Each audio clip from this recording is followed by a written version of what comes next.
Di tengah beratnya pertumbuhan ekonomi Indonesia, di saat ada perang tarif antara Amerika dan China, mantan Presiden SBY bersuara cukup keras.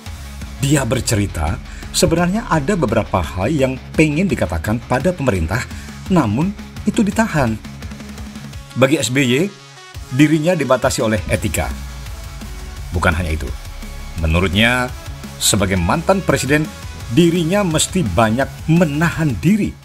Sebagai seorang yang pernah memimpin negeri ini, saya harus hemat bicara dan berhati-hati dalam bicara.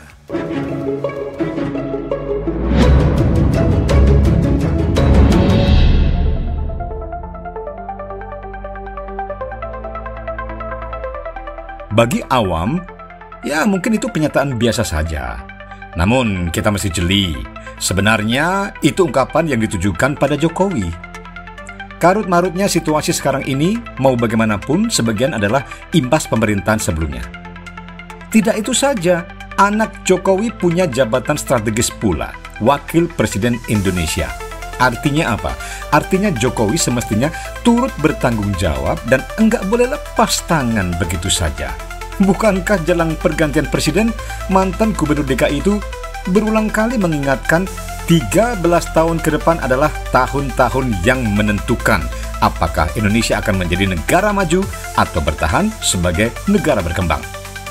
Nah, pertanyaannya, mengapa sekarang hampir tidak ada kontribusi konkret dari mantan presiden? Apa memang Jokowi sendiri tidak punya cara bagaimana menghadapi ekonomi global yang serba tidak menentu? Presiden yang sekarang enggak boleh dibiarkan jalan sendirian yang bisa membuat situasi bertambah berat. Di sisi lain, rakyat juga ngerti bahwa dalam kontestasi Pilpres lalu, Prabowo Gibran di backup penuh.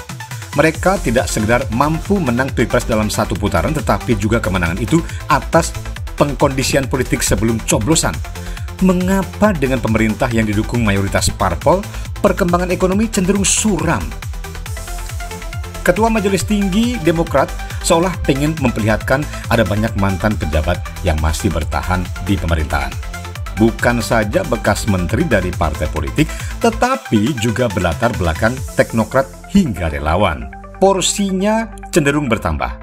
Dengan mengakomodir orang-orang Jokowi ditambah para pendukung Prabowo, kabinet yang ada sekarang ukurannya luar biasa besar. Tentu fakta itu menambah beban negara dan mempersulit langkah pemerintah, bukan malah meringankan beban. Pada titik inilah kemudian rakyat banyak bertanya-tanya, apakah efisiensi itu beneran mau menghapus korupsi dan memangkas belanja tidak penting, atau hanya membalas jasa orang-orang yang membantu kemenangan Prabowo, termasuk memberi kursi pada orang-orang Jokowi? Seperti kita tahu, walaupun beban ekonomi negara makin bertambah, Jokowi seolah-olah lepas tangan begitu saja. Terkesan, ya tidak mau bertanggung jawab. Peduli saja tidak. Gimana turut membantu pemerintah?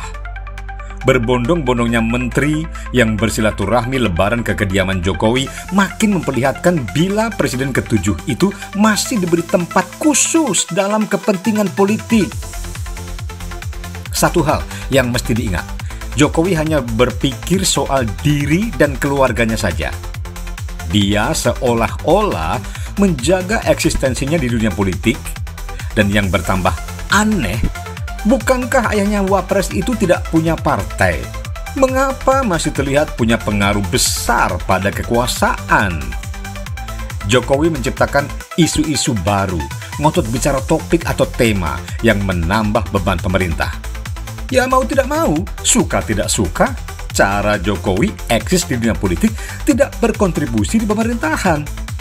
Dia bicara tentang utusan pribadi yang dikirim ke PDIP untuk tidak memecatnya. Dia merespons soal OCCRP. Dia juga berakrobat politik dengan cara mempolitisasi warga yang datang ke rumahnya.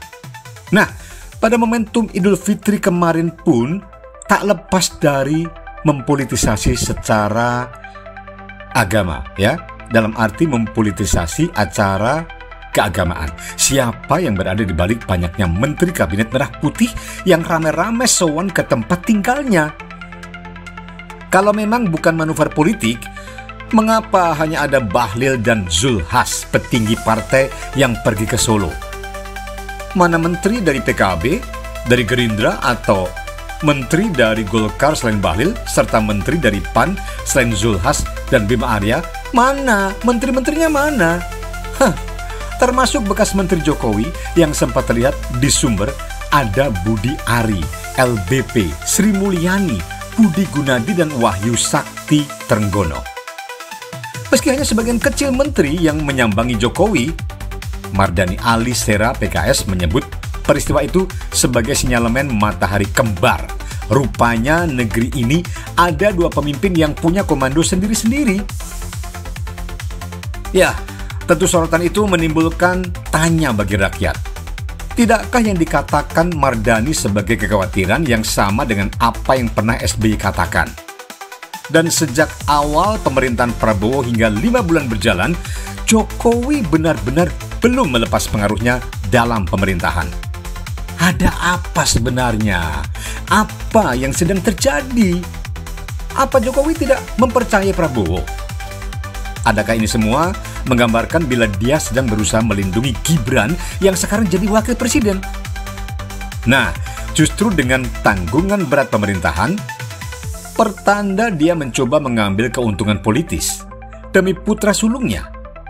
Di tengah sorotan pada kemampuan pemerintah mengatasi krisis, Jokowi malah merespon dua isu yang menerpa dirinya, ditanggapi secara akrobatik. Dan isu itu adalah soal ijazah palsu dan gugatan mobil nasional SMK. Benarkah dua isu ini murni berasal dari rakyat, atau sebenarnya mainan politik Jokowi?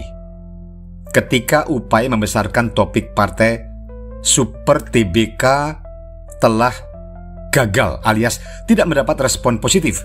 Tapi yang jelas, mantan wali kota Solo itu piawai mengkoreksi politisi nasional.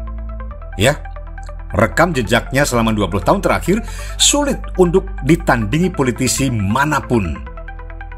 Rakyat semestinya beneran belajar, berhati-hati, memahami dengan jeli mana isu yang jadi mainan atau rekaan atau beneran berpengaruh dalam hajat hidup orang banyak.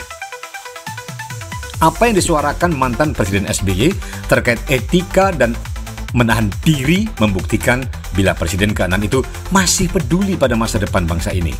Walaupun SBY ini punya modal besar berupa Partai Demokrat, anak-anaknya petinggi partai, namun itu semua tidak membuat gelap mata. SBY lebih fokus pada perbaikan pemerintahan.